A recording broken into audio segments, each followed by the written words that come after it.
As Brits love a good cuppa. I mean, sure, most of us now gasp prefer coffee to tea, but tea will always have a place in our hearts.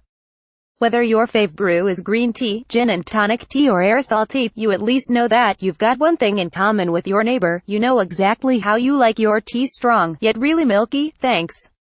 Now, experts have discovered there are 24 million different ways to make a cup of tea.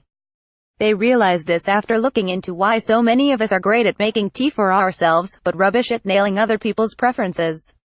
The team of experts, which included Tetley master tea maker Sebastian Michaelis and Dr. James Hind of Nottingham Trent University, also discovered how the majority of us like our tea.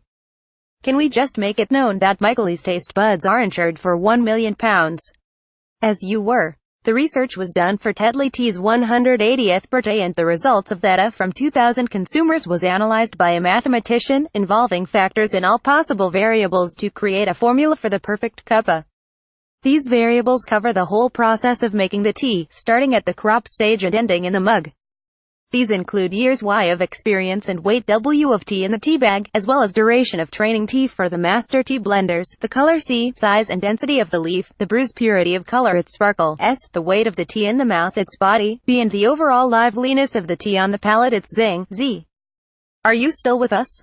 Good. Perfect blends in E, 114.5 square root CBCS pi W5, T8 translation for non-maths type 60 seconds of brewing, a dash of cold semi-skimmed milk, 3 dunks of the tea bag with no sugar, and made by the drinker themselves.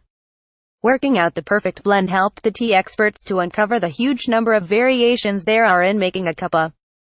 What I found fascinating is that there are so many possible ways of making a cup of tea, but there is no secret method for the perfect cuppa, explains Michaelis. Everyone takes their tea a little differently, which is why no one can quite make it as perfectly as you. This is true. Whenever anyone asks for a splash of milk, my hand automatically chucks in the amount I would have.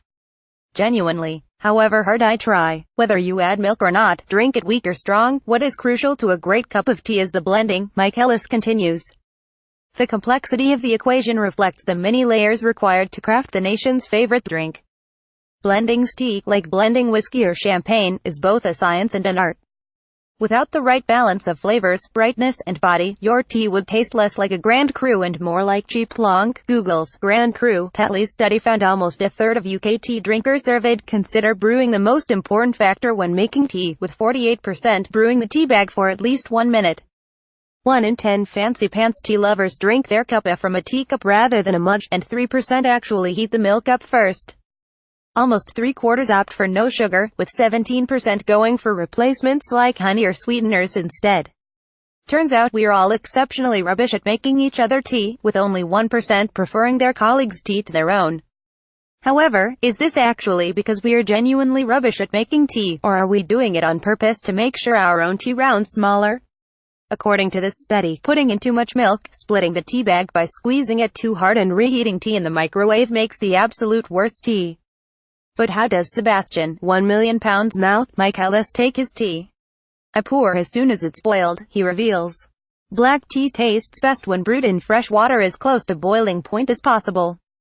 As the temperature reduces, the flavors will develop for a better quality taste. The more you know. More cheese tea exists, and it's threatening to come to the UK more. The ultimate ranking of 28 comfort foods more. Why a trip to Margate makes the perfect weekend seaside break.